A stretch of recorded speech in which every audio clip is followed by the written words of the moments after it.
Hi. Hello! నమస్తే అందరికీ. ఎవరైతే ఈ పాలిసెట్ ఎగ్జామ్‌కి రెడీగా ఉన్నారో వారందరికి కూడా ముందుగా ఆల్ ది బెస్ట్ చెప్తున్నాం. ముందుగా ఇప్పుడంటే ఎగ్జామ్స్ కూడా ఈ ఎస్ఎస్‌సి ఎగ్జామ్స్ కూడా అందరికీ ఆల్ ది బెస్ట్ చెప్పడం జరిగింది. సో, అందరూ కూడా ఎగ్జామ్స్ రాసారు. రిజల్ట్ కూడా వచ్చింది. ఎక్కువ మంది పాస్ అయ్యారు. ఎక్కువ మార్క్స్ కూడా రావడం జరిగింది. ఓకే. నెక్స్ట్ ఈ పాలిసెట్ ఎగ్జామ్ కూడా అదే విధంగా ఆ రిజల్ట్ రావాలని కోరుకుంటున్నాను. అందరూ కూడా మంచి ర్యాంక్స్ రావాలని, అందరికి కూడా తక్కువ ర్యాంక్ వచ్చి మంచి కాలేజీలో అందరికి రావాలని కోరుకుంటున్నా. ఎవరైతే కష్టపడి చదివారో వాళ్ళందరికి కూడా రావడం జరుగుతుంది. సో, నార్మల్‌గా ఏంటంటే మనకి ఈ యొక్క ఏపీ పాలిసెట్ అనే వెబ్ బ్రౌజర్‌లో కూడా వాడొక మోడల్ పేపర్ అనేది పెట్టడం జరిగింది. అంటే ఏ విధంగా ఎగ్జామ్ ఉంటుంది, ఏ క్వెషన్‌లు రావడం జరుగుతుందనేది ఇందులో చెప్పడం జరుగుతుంది. ఏంటంటే ఇవి మ్యాథ్స్ నుంచి మనకి వాస్తవ సంఖ్యలు, సమితులు, బహుపదులు ఇవన్నీ మనకి చాప్టర్ కదా! Every chapters. సో, వాస్తవ సంఖ్యల నుంచి ఫస్ట్ చూడండి, యూక్లిడ్ విభాజిత సిద్ధాంతం అంటే ఏంటి? అంకగణిత ప్రాథమిక మూల సిద్ధాంతం అంటే ఏంటి? సో, ఒకసారి చదువుకున్నాం ఇవన్నీ కూడా. ఎందుకంటే వాడు ఇచ్చిన మెటీరియల్ నుంచే ఇప్పుడు మనకి బయట బుక్స్ ఉంటాయి, చాలా బుక్స్ ఉంటాయి. వాళ్ళు పలానా ఆథర్స్ బుక్స్ రాస్తూ ఉంటారు ఈ మోడల్ పేపర్‌ని బట్టి. కానీ వీడే ఎవరు ఈ పాలిసెట్ ఎస్‌పీటీఈటీ వాడే ఒక స్టడీ మెటీరియల్ మనకి ఇవ్వడం జరిగింది. సో, మ్యాక్సిమమ్ 100కి 90% మనకి ఇందులోంచి రావడం జరుగుతుంది. కాబట్టి ఒకసారి ఎగ్జామ్‌కి వెళ్ళే ముందు, ఎల్లుండి ఎగ్జామ్ కాబట్టి రేపు మనం రేపంతా ఈ రోజంతా కూడా ఒకసారి వాడిచ్చిన మోడల్ పేపర్లు మనం చూసుకుంటే వాడిచ్చిన సిలబస్ అనేవి వీటి నుంచి రావడం జరుగుతుంది. సో, అంకగణిత ప్రాథమిక మూల సిద్ధాంతం అంటే ఏంటి? సో, ఇందులో మనకి ఇంకా చాప్టర్లు మనకి ఇంకా చాలా ఉన్నాయి కదా! సంవర్గమానం, లాగరిథమ్స్. సో, ఈ విధంగా మనకి చూడండి, కింద లాస్ట్‌లో చూడండి, క్రింది వానిలో కర్ణీయ సంఖ్య ఏంటి? ఆన్సర్‌లు కూడా ఇవ్వడం జరిగింది. కర్ణీయ సంఖ్య అంటే ఏంటి? సో, అకర్ణీయ సంఖ్య అంటే ఏంటి? చూసుకోండి, డైరెక్ట్ బిట్ వచ్చినా ఆశ్చర్యపోక్కర్లేదు. ఎందుకంటే ఈ మోడల్ పేపర్ క్రియేట్ చేసింది ఎవరు? ఎస్‌బీటీఈటీ వాళ్ళు. ఎస్‌బీటీఈటీ అంటే state board of technical education training POLYCET వాళ్ళే. సో, వాటి నుంచే ఎక్కువ అవకాశం ఉంది. డైరెక్ట్ బిట్ వచ్చినా ఆశ్చర్యపోక్కర్లేదు. సేమ్ ఆప్షన్ వచ్చినా ఆశ్చర్యపోక్కర్లేదు. కాబట్టి మీరు ఇది ఈ అంటే మనకి రేపు తీసుకోండి, ఈ మోడల్ పేపర్ మొత్తం ఒకసారి రివిజన్ చేయండి. లైట్‌గా రివిజన్ చేయండి. అసలు ఏముంటున్నాయి, క్వెషన్స్ ఏముంటున్నాయి, ఎలాగ మనం మ్యాథమెటిక్స్ ప్రాబ్లమ్ చేయగలం, సమ్స్ చేయగలం. కాకపోతే ఇటువంటి థియరీ బిట్స్, క్రింది వానిలో కర్ణీయ సంఖ్య ఏంటి, ఈ థియరీ బిట్స్ అనేవి మనం చూడండి, సేమ్ బిట్ వచ్చినా ఆశ్చర్యపోకలేదు. 8 2 3 2 2 క్యూబ్ ఇంటూ 3 ఇంటూ 7 n విలువ ఎంత? సో, చాలా అంటే చాలా ఈజీగా ఉంటాయి. మీకు వచ్చి అన్నీ కూడా మీరు చేయగలరు. టెన్షన్ పడకుండా ఒకసారి ఎగ్జామ్‌కి వెళ్ళే ముందు ఇవన్నీ చూసుకోండి. 17, 23 మరియు 29 యొక్క గసాబా ఎంత? హెచ్‌సిఎఫ్. సో, ఇలాగ మనకి ఒకసారి ప్రాక్టీస్ చేయండి. రేపంతా కూడా ఒకసారి ప్రాక్టీస్ చేసుకుంటే మీరు చాలా అంటే చాలా ఈజీగా పై అనేది ఒక అకర్ణీయ సంఖ్య, కర్ణీయ సంఖ్య, పూర్ణ సంఖ్య, సహజ సంఖ్య. సో, చాలామంది డౌట్ ఉంటుంది. చూడండి, 17 బిట్టు పై అనేది అంటే 22/7 ఒక అకర్ణీయ సంఖ్య, కరణీయ సంఖ్య, పూర్ణ సంఖ్య, సహజ సంఖ్య. సో, ఇది డౌట్ పోవాలంటే మీరు ఒకసారి ఆన్సర్ మీరు చూసుకొని రేపు ఒక్కరోజు బట్టి పట్టండి చాలు. రేపు ఒక్కరోజు కొన్ని బట్టి పడితే మనకి మంచి ర్యాంకు తక్కువ టైంలోనే వితిన్ 1 మార్క్‌లోనే మనకి ఒక్కోసారి ర్యాంక్ అనేది చాలా డిస్టెన్స్ అనేది మారిపోతూ ఉంటది.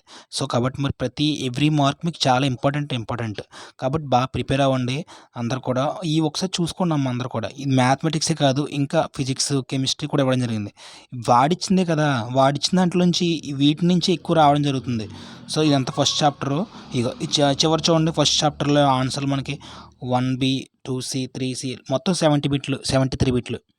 ఒకసారి రిఫర్ చేయండి మీరు. కంపల్సరీగా ఫస్ట్ చాప్టర్ నుంచి మనకి 5 బిట్సో, 7 బిట్స్ వస్తాయి. కాబట్టి మీరు ప్రాక్టీస్ చేసుకోండి. ఎలాగో మీరు చదువుకున్నారు, ఇప్పుడు చదివారు. మొన్న ఎగ్జామ్స్ కూడా రాసారు. ఆ నాలెడ్జ్ ఉపయోగించుకొని మనం జస్ట్ కొంచెం ఈ బిట్స్ చూసుకున్నట్లయితే మనకి ఇంకా టెక్స్ట్ బుక్ ఏం అవసరం లేదు. జస్ట్ ఇవే. నెక్స్ట్ సమితులు. అలాగే సమితుల్లో మనకి ఏ చాప్టర్స్ ఉన్నాయి. సో, ఈ మెటీరియల్ అంతా కూడా మీరు ఎలా డౌన్లోడ్ చేసుకోవాలో కూడా నేను చెప్పడం జరుగుతుంది లాస్ట్‌లో కూడా మీరు ఇలాగా నెట్‌లోకి వెళ్ళాలి అంటే క్రోమ్‌లో ఎలా ఓపెన్ చేయాలి, తర్వాత ఆ మెటీరియల్ ఎలా డౌన్లోడ్ చేసుకోవాలి మీకు చెప్పడం జరుగుతుంది. సో, ఇలా చూసుకుంటే మనకి సమితులు, సెట్స్‌లో మనకి శూన్య సమితి అంటే ఏంటి, నెక్స్ట్ ఒక మూలకం సమితికి చెందుతుంది, ఒక మూలకము సమితికి చెందుతుంది అని సూచించే గుర్తేంటి, epsilon belongs to not belongs to next equal to not equal to so, ఇది మనకి మీకు చూసుకోండి ఒకసారి ఆన్సర్‌లు కూడా చూసుకోండి. Next A plus B, A minus B వీటి నుంచి ఇవే వచ్చినా ఆశ్చర్యపోక్కర్లేదు. కాబట్టి నేను మళ్ళీ మళ్ళీ చెప్తున్నాను ఎందుకంటే, ఒకసారి ఎగ్జామ్‌కెళ్ళే ముందు చూసుకోండి. దీనివల్ల మీకు చాలా అంటే చాలా యూజ్ అవుతాయి. చూడండి సెకండ్ చాప్టర్‌ని 60 బిట్స్ ఏమీ లేదు గట్టిగా అరగంట పెట్టండి ఫోకస్. ఇది మీకు ప్రాక్టీస్‌లా ఉంటది. ఇప్పటిదాకా చదివారు, టెక్స్ట్ బుక్ చదివారు, బయట మోడల్ పేపర్ చదువుకున్నారు. ఒక్కసారి ఈ 60 బిట్స్ ప్రాక్టీస్ చేయండి. కంపల్సరీగా మీ ఎగ్జామ్‌లో 100కి 90% రా వాడిచ్చిన మెటీరియల్ నుంచి ఎక్కువ ఇస్తారు. వాళ్ళు ప్రిఫర్ చేశారు ఈ మెటీరియల్. ఎస్‌పీటీఈటీ వాళ్ళు, పాలిసెట్ వాళ్ళు ప్రిఫర్ చేశారు. ప్రిఫర్ చేశారు కాబట్టి వీటి నుంచి వాళ్ళు ఎక్కువ గెయిన్ చేసుకుంటారు మనకి. రేపొద్దున డైరెక్ట్ బిట్ వచ్చినా ఆశ్చర్యపోక్కర్లేదు. తర్వాత చూసుకోవచ్చు మీరే. నెక్స్ట్ థర్డ్ చాప్టర్ ఏంటి మనకి బహుపదులు. బహుపదుల నుంచి సో, ఒకసారి చూడండమ్మా ఒకసారి మనకి ఎన్ని బిట్లు వచ్చాయో చూడండి. అలాగ మనకి బహుపదుల నుంచి 50 క్వెషన్స్. ఒక్కొక్క దానికి ఒక అరగంట టైం కేటాయించినా సరే మనకి చాలా అంటే చాలా ఈజీగా మనకి గెయిన్ చేయొచ్చు. ఎవరికైతే మ్యాథ్స్‌లో డౌట్ ఉంటే మ్యాథ్స్ చదవండి. ఫిజిక్స్‌లో మాకు ఇంకా సార్ ఫిజిక్స్‌లో రావట్లేదు అనుకున్నట్లయితే మీరు కిందకొచ్చినట్లయితే ఫిజిక్స్ చాప్టర్ కూడా ఇందులోనే ఇవ్వడం జరిగింది. నేను స్క్రోల్ చేస్తున్నాను. మీకు ఈ యొక్క పీడిఎఫ్ ఫైల్ ఏ విధంగా మీకు రావాలో చెప్తాను లాస్ట్‌లో. వర్గ సమీకరణాలు మ్యాథ్స్‌లో. నెక్స్ట్ ఇంకా ఇలా వాడిచ్చిన మెటీరియల్ కాబట్టి మనకి ఇవి కొంచెం ఎక్కువగా ఉన్నాయి. అయినా సరే ఏం కాదు. అందులో ఈజీ మీకు అన్నీ వచ్చినాయే. శ్రేణులు. సో, అంకగణితం, అంకశ్రేణి అంటే ఏంటి? గుణశ్రేణి. సో, ఏం కాదు ఫార్ములాసే. A to the power of ఎన్ మధ్య పదం కనుక్కోవడం ఎంత, చివరి పదం కనుక్కోవడం ఎలాగా, నెక్స్ట్ వాటి యొక్క భేదం కనుక్కోవడం ఈ విధంగా, నెక్స్ట్ సామాన్య నిష్పత్తి కనుక్కోవడం ఏ విధంగా, ఫార్ములాస్ చూడండి. ఫార్ములాస్ మెయిన్ ఇంపార్టెంట్ ఫార్ములాస్ షేడుల్లో ఫార్ములాస్ అనమాట. S N is equal to n/2 bracket open చేసుకుని a+n-1 ఇంటూ డి. సో ఈ ఫార్ములాస్ మనకి చాలా అంటే చాలా ఇంపార్టెంట్. ఇంకా ఈజీ బహుపదుల తర్వాత ఇంకేంటిది స్టడీ మెటీరియల్ ఎస్బిటిఈటి ఇక్కడ చూడండి మనకు క్లారిటీగా ఇచ్చాడు. ఇంత క్లారిటీ ఎవరైనా ఇస్తారా ఏంటి? SBTET AP POLYCET study material. చాలామంది కామెంట్ చేశారు ఫస్ట్లో, సార్ స్టడీ మెటీరియల్ ఏం తీసుకోవాలి సార్ అని. సో మనకి ఏంటంటే వాడిచ్చిందని మనం ప్రిఫర్ చేస్తున్నాం అనుకో, సో వాడే టెస్ట్ పెడుతున్నాడు కాబట్టి అందులోంచి వచ్చిన ఆశ్చర్యపోకర్లేదు. కాబట్టి మనం దీన్నే ఎక్కువ ప్రిఫర్ చేయండి. ఈ బిట్స్ బాగా ప్రిఫర్ చేసుకుంటే మీకు రావడం జరుగుతుంది. అంకగణిత యొక్క సామాన్య భేదం ఏంటి? ఇక్కడ చూడండి 0.6, 1.7 సామాన్య భేదం ఏ విధంగా చూస్తాం మనం? సెకండ్ పదంలోంచి ఫస్ట్ పదం తీస్తాం. అంటే 1.7లోంచి 0.6 తీసుకుంటాం. లేదంటే 2.8లోంచి 1.7 తీసుకుంటాం 11th బిట్. సో ఆ విధంగా అంకగణిత భేదం ఇవన్నీ మీకు వచ్చు. మొన్నే ప్రిపేర్ అయ్యారు మీరు. ఏం భయపడక్కర్లేదు. ఇవన్నీ ఏంటి సార్ కొత్తగా ఉన్నాయంటే ఏం కాదు. ఒకటే ఫార్ములా గాస్ మెథడ్ ఉపయోగించుకుంటాం. ఆ విధంగా మనం ఏదైనా చేయొచ్చు. నెక్స్ట్ కొంచెం ముందుకెళ్ళినట్లయితే ఇదంతా శ్రేణులు కదా. శ్రేణులు చాలా ఈజీ అమ్మ. ఒక్కసారి రెండే ఉన్నాయి, అంకశ్రేణి, గుణశ్రేణి. అంకశ్రేణిలో రెండే ఫార్ములాస్ ఉన్నాయి, ఎస్ఎన్ ఫార్ములా, ఏఎన్ ఫార్ములా. గుణశ్రేణిలో కూడా రెండే ఫార్ములాస్ ఉంటాయి, ఎన్ పదం కనుక్కోవడం, పదాల మొత్తం కనుక్కోవడం. టోటల్గా 8 బిట్స్. రెండే ఫార్ములాస్ మీద డిపెండ్ అవుతుంది మొత్తం కూడా. మీరు ఏం చేస్తారంటే డైరెక్ట్ ఫార్ములా అప్లై చేయకుండా ఆన్సర్లు ఏమున్నాయి ఇందా చూడండి. పై ఒక అకర్ణీయ సంఖ్య, పూర్ణ సంఖ్య, సహజ సంఖ్య అడిగాడు కదా. అటువంటి థియరీ బిట్స్ ఏమున్నాయో మీరు ఒకసారి చూసుకోండి. ఇందులో నిరూపక జ్యామితి ఇటువంటి ఎంత థియరీ బిట్లే. నిరూపక జ్యామితి అని థియరీ బిట్సే ఉంటాయి. మ్యాక్సిమం థియరీ బిట్స్ ఉంటాయి. ఆ ఫార్ములాస్ ఏ విధంగా అడుగుతున్నాడు చూడండి ఒకసారి. ఈ ఫార్ములాస్ ఏ విధంగా అడుగుతున్నాడు. డైరెక్ట్ ఫార్ములా ఇచ్చిన ఆశ్చర్యపోకర్లేదు. రేపు పొద్దున్న ఎగ్జామ్లోని మనకు ఒక్కోసారి ఇక్కడ చూడండి క్వశ్చన్ నెంబర్ 26 డైరెక్ట్ బిట్ ఇచ్చిన ఆశ్చర్యపోకర్లేదు. కాబట్టి ఈ క్వశ్చన్ నెంబర్ 26కి ఏమున్నాయి? బిందువులు శీర్షాలుగా గల త్రిభుజం యొక్క కేంద్ర భాసం ఏంటి? సో చాలామంది తెలుగు మీడియం వాళ్ళు ప్రిపేర్ అవుతున్నారు. ఇంగ్లీష్ మీడియం వాళ్ళకి కూడా పీడిఎఫ్ అనేది ఈ విధంగా డౌన్లోడ్ చేసుకొని చెప్తాను లాస్ట్లో. ఓకేనా? వీడియో లాస్ట్ వరకు చూడండి. టైం వేస్ట్ అనుకోవద్దు ఎవరు కూడా. మీరు రేపంతా కూడా ఈ వీడియో ప్రాక్టీస్ చేసుకున్నట్లయితే మీరు అందరు కూడా మంచి మార్క్స్ రావడం జరుగుతుంది. లాస్ట్ టైంలో ఇదొక మీకు స్టడీ మెటీరియల్ అనుకోవచ్చు. వాడిచ్చిన స్టడీ మెటీరియల్లే స్వరూప త్రిభుజాలు. ఈ చాలా ఈజీ అమ్మ. చాలా అంటే చాలా ఈజీ. మనకి ట్రిగ్నోమెట్రీ కూడా ఈజీగా ఉంటుంది. ఎందుకంటే అందులో మనకి సైన్ థీటా, కాస్ థీటా మీకు అంతా తెలిసినయే. టేబుల్ ఉంటుంది కదా, ఆ టేబుల్ మీరు పట్టుకున్నట్లయితే మీరు అన్నీ చేయగలరు. దీర్ఘగణం అంటే ఏంటి, క్రమపట్టకం, దీని యొక్క డైరెక్ట్ వాల్యూస్ అడుగుతారు. ఈ విధంగా area formula, next volume formula ఎలా గుర్తుపెట్టుకుంటారంటే మీరు స్పియర్కి స్పియర్ ప్రాక్టీస్ చేయాలంటే స్పియర్కి వాల్యూమ్ ఏంటి 4/3 πr3. నెక్స్ట్ అలాగనమాట పిరమిడ్కి 1/3 πr² ఇంటూ హైట్. ఆ విధంగా మీరు కోన్కి ఆ విధంగా మీరు ఏం చేస్తారు ప్రాక్టీస్ వల్ల మీకు ఎన్ని గుర్తుంటాయమ్మా. వాల్యూమ్స్, ఏరియా చూడండి. ఇక్కడ డైరెక్ట్ బిట్ ఇచ్చిన ఆశ్చర్యపోకర్లేదు. ఇక్కడ చూడండి మల్టిపుల్ చాయిస్లో దీర్ఘగణం యొక్క శీర్షాలు ఎన్ని, దీర్ఘగణము యొక్క శీర్షాలు ఎన్ని అంటున్నాడు. ఎన్ని ఉంటాయి చూడండి. మనకు ఒక స్క్వేర్ వేసుకోవడం, క్యూబ్ వేసుకోవడం, ఆ క్యూబ్లో శీర్షాలు అంటే ఏంటి, మూలాలు కదా, అవి ఎన్ని ఉన్నాయో కౌంట్ చేసుకోవడం, చుక్క పెట్టుకోవడం. ఆ విధంగా డైరెక్ట్ బిట్ పెట్టుకోవచ్చు మీరు, అలాగా ఆ విధంగానే కౌంట్ చేసుకోవచ్చు. నెక్స్ట్ ఏ బిట్లమ్మా, ఇవే, ఇంకెక్కడికి వెళ్ళాడు వాడు, ఏం క్రియేట్ చేసి అంత టైం ఏం వేస్ట్ చేయడు, డైరెక్ట్ ఈ బిట్ ఇచ్చేస్తాడు, ఆశ్చర్యపోకలేదు. నెక్స్ట్ త్రికోణమితిలో వాటి యొక్క అప్లికేషన్స్, త్రికోణమితి ఫార్ములాస్ ఏం కాదు. Sine theta plus cos theta, sine square theta plus cos square theta is equal to 1. తర్వాత secant square theta minus tan square theta is equal to 1. Cosec square theta minus cot square theta is equal to 1. ఈ యొక్క application rules అనేవి మనకి 3 గుర్తుంటే మీరు చాలా ఆన్సర్లు gain చేయగలరు. 30 బిట్స్ రావడం జరిగింది త్రికోణమితి నుంచి. త్రికోణమితి అనువర్తనాల నుంచి ఒక 30 వస్తాయేమో ఒకవేళ. సో ఇంకొక 10 అన్నిట్లో ఎక్కువగా ఉన్నాయి, కొన్నిట్లో తక్కువగా ఉన్నాయి. ఇవే మీరు చూసుకున్నట్లయితే చాలా ఈజీగా ఉంటుంది.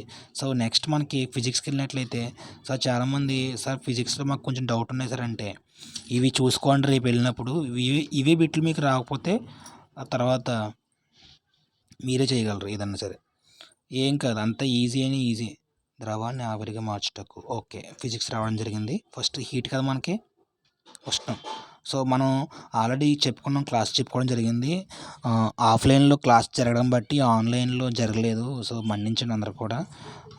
కానీ మీరు మీకు చిన్న టిప్ అనుకోవచ్చు ఇదంతా కూడా. ఎందుకంటే ఎగ్జామ్కి వెళ్ళే ముందు ఇటువంటి ఒకసారి మనం చదువుకుంటే మనకి మళ్ళీ బాగా అర్థం చేసుకోగలుగుతున్నాం. సో ప్రతి టాపిక్ అనేది మనకు రావడం జరుగుతుంది. సో చూడండి, భౌతిక శాస్త్రంలో ఫస్ట్ చాప్టర్ హీట్ కదమ్మా. హీట్ నుంచి వాడు ఉష్ణం యొక్క శక్తి స్వరూపం. సో ఇవన్నీ మనం చెప్పుకోవడం జరిగింది. ఒకసారి మీరు ఇదంతా చదువుకొని ఎగ్జామ్కి వెళ్ళే ముందు C+273 ఫార్ములా అయ్యే వాటిని అడుగుతుంటాడు. సో ఈ విధంగా నేను స్క్రోల్ చేస్తున్నాను. మీకు ఈ PDF ఎలా డౌన్లోడ్ చేసుకోవాలో నేను లాస్ట్ చెప్తానమ్మా. ఓకేనా. ఎందుకని చెప్పడం జరుగుతుందంటే, చాలామందికి చూసారు, ఇదంతా కూడా చూసారు, చాలామంది తెలియదు పాపం. ఎందుకంటే వాడు ఇచ్చే మెటీరియల్ తెలియదు, బయట మెటీరియల్ కొనుక్కొని చాలామంది ప్రాక్టీస్ అవుతున్నారు. ఈ మెటీరియల్ మనం వాడిచ్చింది కాబట్టి ఎక్కువ ప్రాక్టీస్ చేయడం ద్వారా మనకి ఏమవుతాయంటే ఎక్కువ క్వశ్చన్స్ రావడం జరుగుతుంది. సో నేను చివరికి వెళ్తుంటే ఏమవుతుంది, ఇక్కడ మనకి గ్రాఫైట్ సంబంధించింది ఏది సరికాదు. కార్బన్ యొక్క అప్లికేషన్స్ లాస్ట్ చాప్టర్ ఉంటుంది మనకి ఇది కెమిస్ట్రీలో. సో ఇవి చదువుకోండి వెళ్ళే ముందు. ఎవరైతే ఫిజిక్స్ కెమిస్ట్రీలో మాకు తక్కువ మార్కులు వస్తున్నాయి సార్, వాటిని మనం ప్రాక్టీస్ చేయలేదు సార్ అన్న వాళ్ళు రేపంతా కూడా ఫిజిక్స్ కెమిస్ట్రీ మీద ఫోకస్ పెట్టండి. ఓన్లీ మోడల్ పేపర్లే, డైరెక్ట్ బట్టి పెట్టండి అంతే, ఆన్సర్ బట్టి పెట్టండి. సో ఈ క్వశ్చన్ వస్తే ఆన్సర్ ఏమి ఉండాలి, ఆల్కైన్లు, ఆల్కైన్లు. సో ఈ చాలా అంటే చాలా ప్రతి దాంట్లో కూడా ప్రతి ఎగ్జామ్లో కూడా రావడం జరిగింది. ఆల్కైన్, ఆల్కైన్, CnH2n+1, CnH2n -1. సో ఫస్ట్ చూడండి, ఫస్ట్ ఏమొస్తుంది, ABC లెటర్లు వస్తాయి కదా, ఆల్కేన్, తర్వాత ABCDE ఆల్కీన్, తర్వాత GHII ఆల్కైన్. సో మనకి ఫస్ట్ ఏంటి, CnH2n+1, తర్వాత CnH2n -1 ఇదనమాట. ఇలా మీరు షార్ట్ కట్ ఎత్తుకోండి, అందువల్ల మీకు బాగా గుర్తుంటుంది. ఓకేనా. ఈ మనకి ప్రతిదాన్ని కూడా షార్ట్ కట్ పెట్టుకోవడం వల్ల ఏమవుతాయంటే మీ అందరికి కూడా ఆన్సర్లు అనేవి తక్కువ టైంలో ఎక్కువ చేయడం జరుగుతుంది. సో ఈ విధంగా మనకి ఇక్కడ చూడండి, కొలాయిడ్లలో కణాల పరిమాణం ఎంత, డైరెక్ట్ బిట్ వచ్చినా ఆశ్చర్యపోక్కర్లేదు రేపొద్దున్న. కాబట్టి మీరు గుర్తుపెట్టేసుకోండి, ఏంటి 100 to 1000 లేదంటే 10 to 1000 ఇలాగా ఆన్సర్లో మీకు అన్నీ కింద ఇవ్వడం జరిగింది. ఓకేనా. సబ్బును మలినాల వస్త్రాలను శుభ్రం చేయ ప్రక్రియలో ఏమి ఏర్పడును. సో ఆన్సర్ ఏంటి, మిసిల్, 31 మిసిల్ కదా. అలా గుర్తుపెట్టుకుంటే మీరు ఇదనమాట. చదువుకుని వెళ్ళండి ఒకసారి, రేపు పొద్దున్నంతా కూడా ఫిజిక్స్ కెమిస్ట్రీ బిట్స్ చదువుకోండి, డైరెక్ట్ పెట్టగలరు ఆన్సర్లు. ఓకేనా. కన్ఫ్యూజ్ పడొద్దు, టెన్షన్ పడొద్దు, షార్ట్ కట్ పెట్టుకోండి ప్రతిదాన్ని కూడా. వజ్రంలో కార్బన్ పరమాణువుల యొక్క అమరిక ఏ విధంగా ఉంటుంది. సో ఈ విధంగా మనం చదువుకున్నట్లయితే ఏదైనా ఆన్సర్ ఈజీగా గెయిన్ చేయగలం. లాస్ట్లో చూద్దాం ఒకసారి, లాస్ట్లో ఏమన్నాడో ఇక్కడ ఏదో చెప్తున్నాడు, ఏమని, పాలిసెట్ 2023లో ఇది ఏ సిరీస్ బుక్లెట్, మొత్తం మనకి ABCD బుక్లెట్లు ఉంటాయి కదమ్మా, ఏ బుక్లెట్ ఇది. ఓకే. ఈ యొక్క mathematics after how many decimal, ఇక్కడ చూడండి లాస్ట్ పేపర్ ఎలా ఉందో. సో వీటి నుంచే, ఆ మెటీరియల్ నుంచే వాడు ఎక్కువగా ఇవ్వడం జరుగుతుంది. ఓకేనా. ఒక్కోసారి క్వశ్చన్ మార్చినా సరే అప్లికేషన్ మాత్రం ఒకటే ఉంటుంది. సో మీరు ఎంత బాగా ప్రిపేర్ అవ్వండి. మొన్న ఎలాగైతే ఎగ్జామ్స్ రాసారో అదే విధంగా అదే ఫోకస్తో అదే కసితో పాలిసెట్ ప్రిపేర్ అవ్వండి. ఏదో వెళ్ళాము ర్యాంక్ వస్తే జాయిన్ అవుతాము లేదంటే లేదు అనుకుంటే మాత్రం వద్దు. సీరియస్గా ప్రిపేర్ అవ్వండి. ఎందుకంటే పాలిసెట్ వల్ల మీకు చాలా అంటే చాలా యూజ్ అవుతుంది. తక్కువ టైంలోనే మీరు ఒక జాబ్ చేసుకోవడానికి మీకు అవకాశం ఉంటుంది. ఇంటర్ చదువుకోండి, మళ్ళీ ఇంటర్ వెళ్ళిన తర్వాత ఇంటర్ వెళ్ళి బీటెక్ రావడం కంటే ఇలా పాలిసెట్ చదువుకొని బీటెక్ వెళ్ళడం చాలా మంచిది. ఎందుకంటే బీటెక్లో ఉన్న నాలెడ్జ్ అంతా కూడా మినిమం 50% అంతా కూడా మీరు డిప్లొమాలో నేర్చుకుంటారు, పాలిసెట్లో నేర్చుకుంటారు. సో ఇంటర్మీడియట్లో ఓన్లీ ఫిజిక్స్, మ్యాథ్స్, కెమిస్ట్రీ మీద ఎక్కువ గ్రిప్ ఉంటుంది. సో తర్వాత ఇంజనీరింగ్ సబ్జెక్ట్స్ మీద గ్రిప్ ఉండదు. పాలిసెట్ అలా కాదు, మీరు డిప్లొమాలోనే మీరు ఇంజనీరింగ్ సబ్జెక్ట్స్ మీద చాలా గ్రిప్ వస్తుంది. కాబట్టి మీకు బీటెక్ వెళ్ళాలనుకునే వాళ్ళు కూడా ఈ విధంగా పాలిసెట్ రెడీ అవ్వండి. తక్కువ టైంలోనే రేపొద్దున ఒక్కరోజు ప్రిపేర్ అవ్వండి. మనకి చెప్పలేం, 1 మార్కుల్లో చాలా తక్కువ ర్యాంకు రావచ్చు, దూరంగా వెళ్ళొచ్చు. బాగా ప్రిపేర్ అవ్వండి. సో ఎప్పటికప్పుడు అప్డేట్స్ అనేది నేను చూస్తూ ఉంటాను. ఎందుకంటే ఎగ్జామ్ అయిన తర్వాత రిజల్ట్ ఏ విధంగా వస్తుంది, నెక్స్ట్ వెబ్ కౌన్సిలింగ్ ఎలా పెట్టుకోవాలి, ఎక్కడెక్కడ కాలేజీలు మంచిగా ఉన్నాయి అవి చెప్పడం జరుగుతుంది. నేను ఇంకా మీకు మంచిగా అవన్నీ నేను కూడా రెడీ అవుతాను, వాటికి ఎలా ప్రిపేర్ అవ్వాలి ఏంటనేది. సో నెక్స్ట్ ఇంకా చూసుకున్నట్లయితే ఇదంతా మోడల్ పేపర్ కదమ్మా. నెక్స్ట్ ఇంకోటి ఏంటంటే సార్ శనివారం ఎగ్జామ్కి వెళ్ళే వాళ్ళు చాలామంది డౌట్ అడుగుతున్నారు, బ్లూ పెన్ వాడాలి సార్, బ్లాక్ పెన్ వాడాలా, నెక్స్ట్ ఏంటి సార్ ఇన్స్ట్రక్షన్ మాకు అర్థం కావట్లేదు అనుకున్నట్లయితే ఒకసారి మీరందరూ కూడా ఆల్రెడీ హాల్ టికెట్స్ అనేవి డౌన్లోడ్ చేయడం జరిగింది. ఇంకా ఎవరైతే చేసుకోలేదో హాల్ టికెట్స్ వాళ్ళందరూ కూడా డౌన్లోడ్ చేసుకోండి. మనకి ఏంటంటే ఒక అబ్బాయిది డౌన్లోడ్ చేయడం జరిగింది హాల్ టికెట్. అందులో ఇన్స్ట్రక్షన్స్ ఏమున్నాయండి చూద్దాం ఒకసారి. ఎగ్జామ్కి వెళ్ళే ముందు మీరు టెన్షన్ పడకుండా ముందు రోజు రాత్రి ఇవన్నీ రెడీగా ఉంచుకోండి. అప్పటికప్పుడు కాకుండా ఒక బ్యాగ్లో మీరు క్యారీ చేయండి. ఇవన్నీ కూడా హాల్ టికెట్, తర్వాత ఏం చెప్తున్నాడో అవన్నీ కూడా క్యారీ చేయండి. టెన్షన్ పడద్దు. టెన్షన్ పడడం వల్ల ఏమవుతుందంటే లోనికి వెళ్ళిన తర్వాత అక్కడ ఫ్యాన్లు ఉండొచ్చు, ఉండకపోవచ్చు, కరెంట్ ఉండొచ్చు, ఉండకపోవచ్చు. సో మీరు టెన్షన్ పడకుండా ఎగ్జామ్ని పీస్ఫుల్గా ఫస్ట్ మీకు ఏ చాప్టర్ మీద బాగా గ్రిప్ ఉంది, ఫిజిక్స్ మీద గ్రిప్ ఉంది, ఫిజిక్స్లో ఏ చాప్టర్ మీద ఆ చాప్టర్కి వెళ్ళండి. అది అయిన తర్వాత ఇంకో చాప్టర్, అలాగ ఆ క్వశ్చన్ రాకపోతే టైం వేస్ట్ చేయొద్దు. ఆ క్వశ్చన్ రాకపోతే ఆ క్వశ్చన్ వదిలేసి నెక్స్ట్ క్వశ్చన్కి వెళ్ళండి. ఎందుకంటే మనకి ఈ కన్ఫ్యూజన్లు ఏమవుతాయంటే లాస్ట్ టైం అయిపోతుంది అనగా వచ్చిన క్వశ్చన్లు కూడా మనం పెట్టకపోవడం జరుగుతుంది. మర్చిపోతాం కాదు, ఆ క్వశ్చన్లు చూడం. కాబట్టి మీకు ఒక క్వశ్చన్ రానట్లయితే దాన్ని పక్కకు పెట్టండి, ఇంకో క్వశ్చన్కి వెళ్ళండి. అది రాకపోతే ఇంకో క్వశ్చన్కి వెళ్ళండి. అలాగ మీరు 100 క్వశ్చన్ దాకా వెళ్ళండి. అప్పుడు 100 క్వశ్చన్లు అయిన తర్వాత మళ్ళీ ఫస్ట్ నుంచి రండి. అలాగ మీరు ఫిల్టర్ చేసుకున్నట్టు వెళ్ళినట్లయితే మీకు టైం సేవ్ అవుతుంది. మీకు దాని మీద ఎక్కువగా ఒక క్వశ్చన్ మీద రాని క్వశ్చన్ మీద ఎక్కువ టైం స్పెండ్ చేయొద్దు. మినిమం ఒక 40 సెకండ్స్ 50 సెకండ్స్ మాత్రమే. ఎక్కువ టైం స్పెండ్ చేస్తే మాత్రం వచ్చే క్వశ్చన్ల మీద మీకు ఎఫెక్ట్ పడుతుంది. ఆల్రెడీ వచ్చిన క్వశ్చన్ల మీద కూడా ఎఫెక్ట్ పడి ఆ టెన్షన్లో మీరు రాయిపోవడం జరుగుతుంది ఎగ్జామ్స్. ఫస్ట్ చూద్దాం. Hall ticket issued to you is an important document, please preserve it carefully till the admissions. అంటే నువ్వు కాలేజీలో అడ్మిషన్ అయ్యేంత వరకు కూడా ఈ హాల్ టికెట్ని నువ్వు జాగ్రత్తగా ఉంచుకోవాలని చెప్తున్నారు. చాలా ప్రిజర్వ్ అంటే జాగ్రత్తగా ఉంచుకోవాలి దగ్గర. ఓకేనా. సో చాలా ఇంపార్టెంట్ పాయింట్ ఇది. ఎగ్జామ్కి వెళ్ళే ముందు hall ticket main first paper మన దగ్గర డాక్యుమెంట్ హాల్ టికెట్ ఉండాలి. Next candidate shall arrive at the examination hall at least 1 hour before the commencement of the examination. This will be enabled the candidate to familiarize himself or herself with OMR response sheet. 1 గంట ముందు examination ముందు ఉండాలి మన examination హాల్లో. ఎందుకంటే లోనికి వెళ్ళిన తర్వాత మనకు ఓఎంఆర్ షీట్ మీద కొంత వర్క్ అనేది ఉండటం జరుగుతుంది. ఆ వర్క్ చేయాలంటే బబ్లింగ్ చేయాలి, కొన్ని బబ్లింగ్ చేయాలి. హాల్ టికెట్ నెంబర్ అని, లేదంటే తర్వాత సిగ్నేచర్ అని, అవన్నీ కూడా కొంచెం వర్క్ ఉంటుంది. కాబట్టి ఆ వర్క్ లోనికి వెళ్ళిన తర్వాత 1 గంట చేస్తారు మీతో ఇన్విజిలేటర్లో. సో ఆ వర్క్ కోసం మీరు ఏం చేయాలంటే ముందుగా 1 గంట వెళ్ళాలి ఎగ్జామ్కి. ఓకేనా, ఎగ్జామినేషన్ హాల్కి. థర్డ్ పాయింట్ ఏం చెప్తున్నారు, candidate will not be allowed to enter the examination hall after 11 AM once the examination has commenced. అంటే మనకి ఎగ్జామ్ స్టార్ట్ అయిన తర్వాత మనకి 11 తర్వాత అలౌ చేయరు. వాళ్ళు ఏం చెప్తారంటే ఎగ్జామినేషన్ హాల్లోకి 11 తర్వాత ఎవరిని అలాట్ చేయరు అని చెప్తున్నారు. ఓకేనా, మనం 1 అవర్ ముందు ఉండడం better. Candidate are directed to carry the following to the examination. ఇక్కడ చెప్తున్నాడు ఎగ్జామినేషన్ హాల్లో ఏమేమి క్యారీ చేయాలి చెప్తున్నాడు. First, good ball point pen black. చాలామంది బ్లూ పెన్ పట్టుకెళ్ళొద్దు. వాడు కంపల్సరీగా మెన్షన్ చేశాడు ఏమని, good ball point pen black అన్నాడు. బ్లాక్ అన్నప్పుడు బ్లాక్ పట్టుకెళ్ళండి. ఓకేనా, బ్లూ పట్టుకెళ్ళి వాడొద్దు, అది కంపల్సరీ చెప్పాడు కాబట్టి. నెక్స్ట్ ఏంటి, plain writing pad.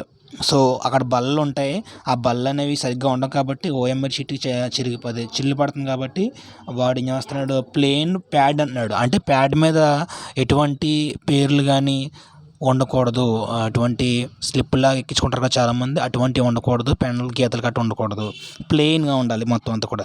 Next options తర్వాత సి పాయింట్ ఏంటి, HB or two B pencil. So మనకు బయట ఆల్రెడీ అప్సరాలో ఉన్నాయి, హెచ్పి ఉంటుంది. సో హెచ్పి తీసుకోండి, ఎందుకంటే చాలామంది 2HB వాడతారు, థిక్గా ఉంటుంది అలా ఉంటుంది కదా. హెచ్పి వాడండి, 2B పెన్సిల్ అనమాట. సో లాస్ట్ది ఇంకో పాయింట్ ఏంటి, ఎరేజర్ ఉండాలి, షార్ప్నర్ ఉండాలి. సో ఈ 3 కూడా కాంబినేషన్ కాబట్టి పెన్సిల్, ఎరేజర్, షార్ప్నర్. పెన్సిల్ ఏమి ఉండాలి, హెచ్బి కానీ 2B కానీ. బ్లాక్ పాయింట్ అదే బాల్ పెన్ ఉండాలి. నెక్స్ట్ ప్లెయిన్ ప్యాడ్ ఉండాలి. 5th పాయింట్ చూద్దాం. ఓకేనా, candidate should not be allowed to bring log books. మనకి 10th క్లాస్లో స్టీమ్ బుక్స్ అని, ఫిజిక్స్లో లాగ్ బుక్స్ ఉంటాయి, అటువంటి క్యారీ చేయకూడదు. ఎటువంటి బుక్స్ కూడా క్యారీ చేయకూడదు. టేబుల్స్ బుక్స్ క్యారీ చేయకూడదు. నెక్స్ట్ క్యాలిక్యులేటర్ క్యారీ చేయకూడదు.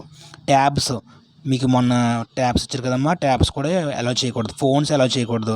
ఎలక్ట్రానిక్ గ్యాడ్జెట్స్, వాచెస్, మీరు వాచ్ కూడా పెట్టుకోవద్దు, ఎలక్ట్రానిక్ మాత్రమే. ఇక్కడ ఏం చెప్పాడంటే ఎలక్ట్రానిక్ వాచ్ అనేది అలౌ చేయరు.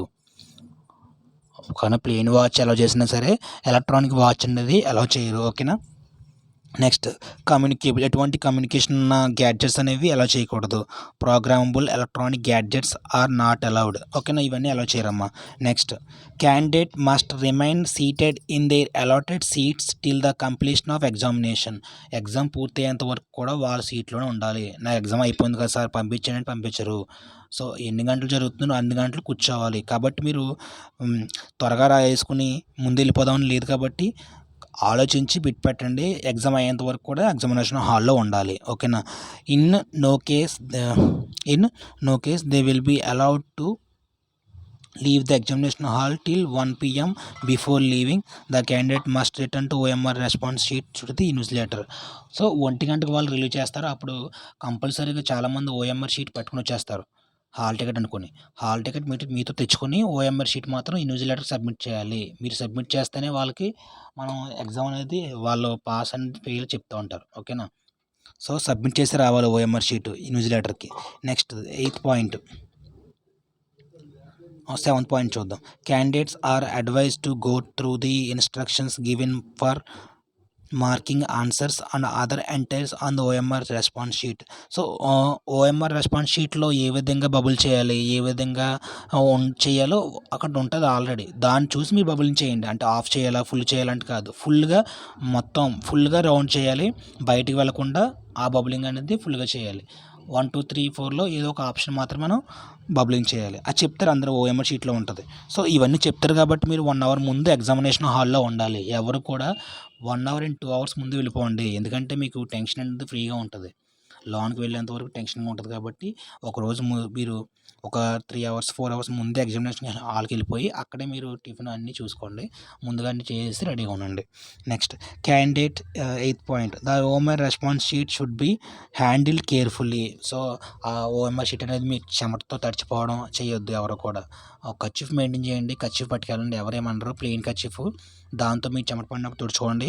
ఓఎంఆర్ షీట్ మొత్తం తడవకుండా చూసుకోండి, ఎందుకంటే మిషన్లోకి వెళ్ళినప్పుడు అది ఒకవేళ సరిగ్గా వెళ్ళినట్లయితే మీకు ఓఎంఆర్ ఆన్సర్ అనేది కరెక్షన్ చేసుకోదు, దానివల్ల మీకు ఏమవుతారంటే ఫెయిల్ అవ్వడం జరుగుతుంది.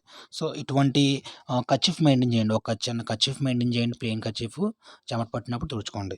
ఓకే, ఇంకేమంటున్నాడు, candidates are advise to not to fold or wrinkle or tear the OMR sheet. చింపడం కానీ మడత పెట్టడం కానీ చేయొద్దు ఓఎంఆర్ షీట్ని, మీకు ఎలా ఇచ్చారో అలాగే నీట్గా ఉంచుకోండి.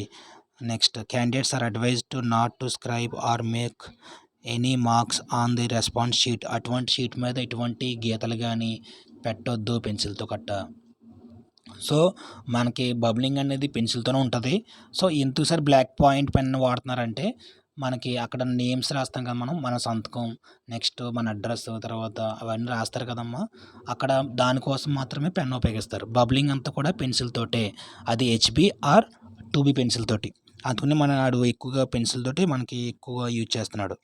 Next candidate shall not that they will not given by under any circumstances A second OMR sheet. Okay, ఎటువంటి చిరిగినా సరే, ఎటువంటి పాడైనా సరే ఇంకో ఓఎంఆర్ షీట్ ఇవ్వరు. రెండో ఓఎంఆర్ షీట్ ఉండదు, ఒకటే ఓఎంఆర్ షీటు. చాలా జాగ్రత్తగా బబ్లింగ్ చేయండి. హాల్ టికెట్ నెంబర్ కూడా చాలా జాగ్రత్తగా బబ్లింగ్ చేయండి. ఒక్కటి మిస్టేక్ అయినా సరే, ఒక్కటి మిస్టేక్ అయినా మనకి ఆన్సర్ అనేది ఎగ్జామినేషన్ రిజల్ట్ అనేది మనకు రాదు. మన రిజల్ట్ అనేది మన నెంబర్ కూడా రాదు. ఎందుకంటే చాలా ఈ గంట టైం ఉంది కాబట్టి స్లోగా ఒక్కోటి చూసుకుంటూ మీరు ఒక్కోటి బబ్లింగ్ చేసుకోండి. టెన్షన్ పడొద్దు. డౌట్ ఉంటే న్యూజిలేటర్ని అడగండి. ఒకటికి 2 సార్లు చూసుకుని బబ్లింగ్ చేయాలా వద్దా పెన్ పెట్టినప్పుడు చూసుకోవాలి. ఎందుకంటే రెండో ఓఎంఆర్ షీట్ మనకి ఎవరు. Candidate shall mark the correct answer in the OMR sheet by shading dark the appropriate circle. Okay, ఆ సర్కిల్లో మాత్రమే మనం పెన్సిల్ తోటి మనకి బబ్లింగ్ చేయాలి. They should not use ball pen for the issue purpose under any circumstance. Bubbling అనేది మనకిచ్చిన bubbling అనేది పెన్తో చేయకూడదని చెప్తున్నారు. ఇవన్నీ ఆల్రెడీ చెప్తారమ్మా, ఇన్విజిలేటర్ చెప్తారు ఎగ్జామినేషన్ హాల్లో. వాళ్ళని ఫాలో అవ్వండి. మీకు అర్థం కాకపోతే మళ్ళీ వాళ్ళని దగ్గరికి పిలిచి మళ్ళీ ఫాలో అవ్వాలి చేసుకోండి. అంతేగాని మీరు టెన్షన్ పడి ఏం చేయొద్దు. Next last, candidate should not B suffer from any of the following defects not eligible for the admission. Okay, కిందన కొన్ని ఇచ్చాడు ఇన్స్ట్రక్షన్స్తో. అటువంటి వాళ్ళు ఉంటే ఇటువంటి అడ్మిషన్ అనేది వాళ్ళకు ఉండదు. పాలిట్ సెట్లో వాళ్ళకి అడ్మిషన్ ఉండదని చెప్తున్నాడు. ఏ విధంగా మెంటల్లీ రిటార్డ్ అంటే కొద్దిగా పిచ్చి ఉన్నవాళ్ళు, తర్వాత బ్లైండ్నెస్, 100% బ్లైండ్నెస్, కొంత కాదు 100% బ్లైండ్నెస్ ఉంటే మాత్రం వాళ్ళకి అడ్మిషన్ ఇవ్వడు. మెంటల్లీ కొంచెం బ్రెయిన్ మెంటల్గా ఉన్నట్టు వాళ్ళకు కూడా అడ్మిషన్ ఇవ్వడు. 100% డెఫ్ అండ్ డమ్, 100కి 100% చెవిటి మూగ వాళ్ళకి కూడా ఇవ్వరు. అంటే వాళ్ళ పర్సంటేజ్ ఉంటుంది, వాళ్ళ పర్సంటేజ్ బట్టి అడ్మిషన్ ఇస్తారు. కానీ 100కి 100% ఉంటే మాత్రం ఇవ్వరు చెక్ చేసినప్పుడు. తర్వాత chronic heart, lungs, kidney, liver disease, వీటి జబ్బులు ఉన్న వాళ్ళకి కూడా అడ్మిషన్ ఏంటి రావడం జరుగుతుంది, ఇవ్వరనమాట. తర్వాత మస్క్యులర్ నరాల యొక్క బలహీనత, dystrophy and found that candidate for fair chance to appear exam. So ఇలాంటి కండిషన్లు ఉన్న వాళ్ళకమ్మ అడ్మిషన్ ఇవ్వరమ్మ. 100% ఏదో చిన్న ఉంటే ఏం పర్లేదు, కానీ 100% డఫ్ అండ్ డమ్, బ్లైండ్నెస్ వీళ్ళకి మాత్రం అడ్మిషన్ ఇవ్వరు. ఓకేనా. సో మీరు ఆ ఓఎంఆర్ షీట్ని చాలా జాగ్రత్తగా హ్యాండిల్ చేసుకోండి. కర్చీఫ్ మెయింటైన్ చేసుకోండి పెన్సిల్తో. ఒకటికి పెట్టే ముందు 1-2 సార్లు ఆలోచించండి. కరెక్టా కాదా, తెలియదా, తెలియకపోతే మాత్రం ఇన్విజిలేటర్ని అడగండి. ఆన్సర్లు కాదు, నార్మల్గా ఇన్స్ట్రక్షన్స్ అనమాట. సో ఇక్కడ ఏం రాయాలి సార్, వాళ్ళ టైం గంట ఉంది. ఈ 1 గంటలో మీరు చాలా వరకు నేర్చుకోవచ్చు. వాళ్ళు చెప్పింది ఫాలో అవ్వండి. 1-2 సార్లు పెన్ పెట్టే ముందు. తెలియకుండా పెన్ పెట్టారా, ఒకసారి పెట్టారంటే మీరు అక్కడ బబ్లింగ్ కూడా ABCD ఇచ్చినప్పుడు మీకు ఇచ్చిన బుక్లెట్ మాత్రమే చేయండి. సో అనుకోకుండా ఇంకో బుక్లెట్ చేశారంటే మాత్రం మొత్తం ఎగ్జామ్ క్యాన్సిల్ అయిపోయి మీకు రిజల్ట్ రాదు. సో చాలా జాగ్రత్తగా చేయండి. టెన్షన్ పడొద్దు. బబ్లింగ్ అనేది పెద్ద కష్టమేం కాదు, ఈజీగా ఉంటుంది. సో వాళ్ళని ఫాలో అవ్వండి, ఇన్స్ట్రక్షన్ ఫాలో అవ్వండి. ఓకేనా. ఇన్స్ట్రక్షన్ ఫాలో అవుతే మాత్రం మీరు చాలా అంటే చాలా ఈజీ ఎగ్జామ్ రాయగలరు. అందరికీ కూడా మంచి ర్యాంక్ వస్తుంది ఈ వీడియో విన్న వాళ్ళందరికీ కూడా. ఎందుకంటే వినడం బట్టి చాలా వరకు నేర్చుకుని చాలా అప్లై చేస్తారు కాబట్టి అందువలన అనమాట. ఓకే, సో అందరికీ ఆల్ ది బెస్ట్. మొన్న ఎగ్జామ్స్ కూడా చెప్పడం జరిగింది, అందరికి కూడా మంచి మార్కులు వచ్చాయి. అందరికీ 500 దాటే వచ్చాయి, అబోవ్ వచ్చాయి. సో ఈ పాలిసెట్ రాసే వాళ్ళందరూ కూడా తెలివైన వాళ్ళే ఉంటారు మ్యాక్సిమం. ఎందుకంటే వాళ్ళకి ఏదో ఒక గోల్ ఉంటుంది, మంచి జాబ్ సంపాదించుకోవాలని. సో మీరందరూ కూడా ఆల్ ది బెస్ట్. అందరికి కూడా థ్యాంక్ యూ సో మచ్. ఈ వీడియో మీకు నచ్చింది, ఎక్స్ప్లెనేషన్ నచ్చింది, కొంచెం కన్ఫ్యూజ్గా ఉన్నా సరే ఎక్స్ప్లెనేషన్ నచ్చినట్లయితే ఈ వీడియో లైక్ చేయండి.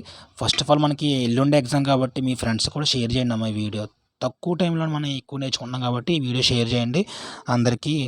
ఓకేనా. ఈ ఛానల్ని కూడా సబ్స్క్రైబ్ చేసుకోండి. ఓకేనా, సబ్స్క్రైబ్ చేయండి. Thank you so much. అందరూ కూడా పట్టుకెళ్ళవలసిన ఏంటి డాక్యుమెంట్స్, ప్యాడ్, హాల్ టికెట్, తర్వాత black pen, pencil, eraser, scale, kerchief, ఓకేనా, షార్ప్నర్. సో అందరికీ all the best. Thank you so much. Bye.